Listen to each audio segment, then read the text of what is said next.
Hello dear students. इस video में हम बच्चों लेसन 3 बीरबल की समझदारी पढ़ेंगे। बच्चों, बीरबल की आपने बहुत सारी कहानियाँ पढ़ी हैं। बीरबल बहुत ही चतुर था और वो अपनी समझदारी से किसी भी समस्या का समाधान निकाल लेता था। अपनी सूझबूझ से, अपनी होशियारी से वो हर एक समस्या का समाधान निकाल लेता था।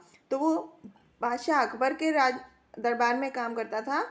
तो यहाँ पर उसी से एक कहानी ली गई है जिसमें कि बीरबल की चतुराई का पता चलता है। तो एक बार बादशाह अकबर के ने एक कारीगर को बख्तरबंद मतलब एक लोहे के कपड़े होते हैं जिसे फौजी यानी कि जो सैनिक होते हैं, सोल्जर्स होते हैं, वो लड़ाई के समय, युद्ध के समय पहनते हैं, धारण करते हैं, मतलब पहनते हैं।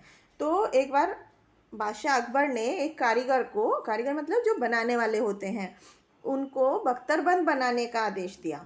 तो राजा के आदेश के हिसाब से कुछ दिन के बाद कारीगर ने बख्तरबंद तैयार करके बादशाह के सामने हाजिर कर दिया, मतलब पेश कर दिया।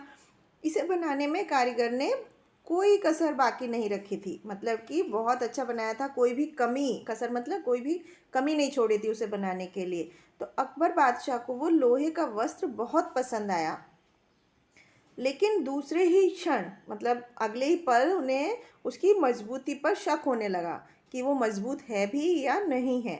तो उन्होंने उस वस्त्र पर, वह वस्त्र एक टाट के पुतले को, मतलब टाट मतलब जो ये घास फूस से बने हुए पुतला, मतलब जो एक आर्टिफिशियल डमी टाइप से, उसको पहनाने की आज्ञा दी और फिर तलवार लेकर खुद उसकी मजबूती को चेक करने लगे, उसकी परीक्षा के लिए आगे बढ़े।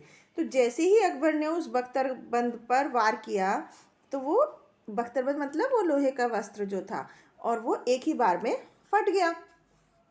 तो ये देख कर के अकबर बादशाह को बहुत गुस्सा हुआ और बोले वो कि इतना कमज़ोर बख्तरबंद, अरे मूर्ख, इसे हम बिना परखे मतलब बिना इसकी परीक्षा लिए, बिना चेक करे किसी युद्ध में ले जाते, किसी लड़ाई में ले जाते, तो इससे क्या बचाव होता।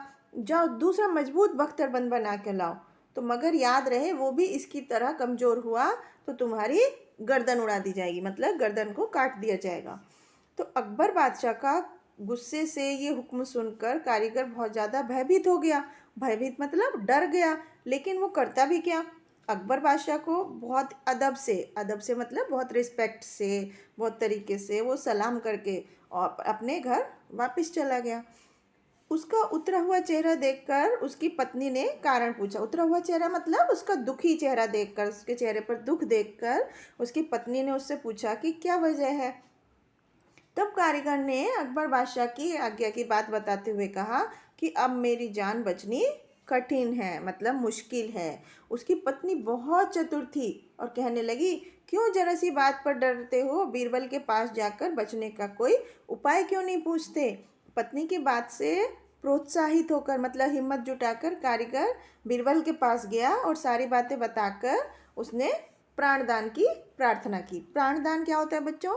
प्राणदान मतलब अपनी जान बचाने के लिए उसने बीरबल से प्रार्थना की कि कोई मुझे उपाय बता दो ताकि मैं अपनी जान बचा सकूं।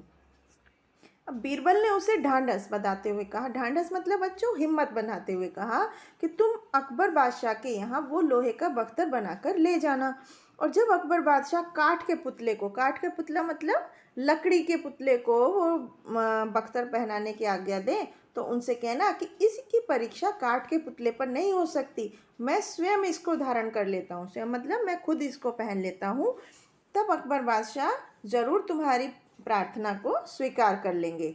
किंतु ध्यान रखना, जैसे ही बख्तर पर तलवार चलाने के लिए वो या कोई और झपटे, मतलब तलवार चलाने के लिए शुरू करे, वैसे ही तुम एकाएक मतलब अचानक से चिल्ला करके बड़ी भयंकर स्थिति उत्पन्न कर देना। भयंकर मतलब बहुत ही ज़्यादा डरावनी स्थिति बना देना, ताकि उसका हाथ कांप जाए और वो बहुत ज़्यादा व्याकुल होकर, मतलब बेचैन होकर, परेशान होकर दूर खड़ा हो जाए। यदि उपयुक्त कार्य मतलब जो काम ऊपर बोला है वो काम यदि तुम ठीक तरह से कर सके तो जरूर तुम्हारे प्राण बच जाएंगे। अकबर बादशाह के पूछने पर कारण ये बताना कि मेरे इस बख्तर को पहनने वाला लकड़ी का पुतला तो होगा नहीं, वो कुछ शक्ति तो ज़रूर रखता होगा, मतलब उसके पास कुछ शक्ति भी होगी। फिर वो अपने प्रतिद्वंदी मतलब उसके जो विरोधी, जो उसके सामने खड़ा है लड़ने के लिए, उसको अपने आसपास ही क्यों फटकने देगा। और यदि कोई दुश्मन पास आ भी जाए तो बख्तरबंद पहनने वाले की शक्ति का कुछ न कुछ खौफ तो होगा ही। खौफ मतलब कुछ न कुछ डर तो होगा ही, और वो इस तरह आसानी से बख्तर को तोड़ नहीं पाएगा। तो बीरबल की बताई हुई युक्ति, जो तरीका था, कारीगर को समझ में आ गया, और 2-3 दिन बाद लोहे का दूसरा बख्तर बनाकर वो अकबर बादशाह के दरबार में ले गया। अब अकबर बादशाह ने बख्तर दोबारा से काट के पुतले को पहनाने की आज्ञा दी। कारीगर ने बीरबल की बताई हुई बात को दोहराकर अकबर से प्रार्थना की कि उसी के शरीर पर बख्तर की परीक्षा होनी चाहिए। तो अकबर बादशाह ने उसकी रिक्वेस्ट को मान लिया, प्रार्थना स्वीकार कर ली, और एक चतुर सिपाही को होशियारी से तलवार चलाकर बख्तर की परीक्षा लेने की आज्ञा दी अकबर ने। तो सिपाही ने जैसे ही तलवार चलाने को उठाई, वैसे ही बड़े जोर जोर से कड़क कर कारीगर सिपाही की तरफ लपका। सिपाही की तलवार उठी की उठी रह गई, और वो भयभीत होकर दूर जा खड़ा हुआ। भयभीत मतलब डर करके दूर जाकर खड़ा हो गया। तो अकबर बादशाह ने कारीगर से ऐसा करने की वजह पूछी। तो कारीगर ने बीरबल के सिखाए के अनुसार अकबर को जवाब दे दिया।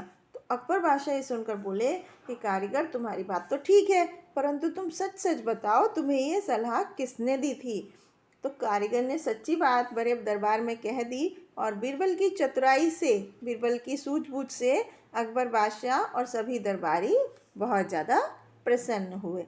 तो बच्चों, आपने देखा किस तरह से बीरबल ने अपनी चतुराई से कारीगर को बख्तर उसका फेल हो जाए, उसके प्राण बच जाएं, उसके लिए युक्ति बताई। तो यहाँ पर बीरबल की हाजिर जवाबी का परिचय दिया है, और किसी भी समस्या का जो अकबर थे, बीरबल था, वो हर एक समस्या का समाधान अपनी सूझबूझ से, अपनी हाजिर जवाबी से समाधान निकाल लेता था, मतलब हल निकाल लेता था। तो बीरबल अपनी चतुराई के लिए प्रसिद्ध है। यहाँ पर भी इस कहानी में हमें बीरबल की चतुराई का बहुत अच्छा परिचय मिला।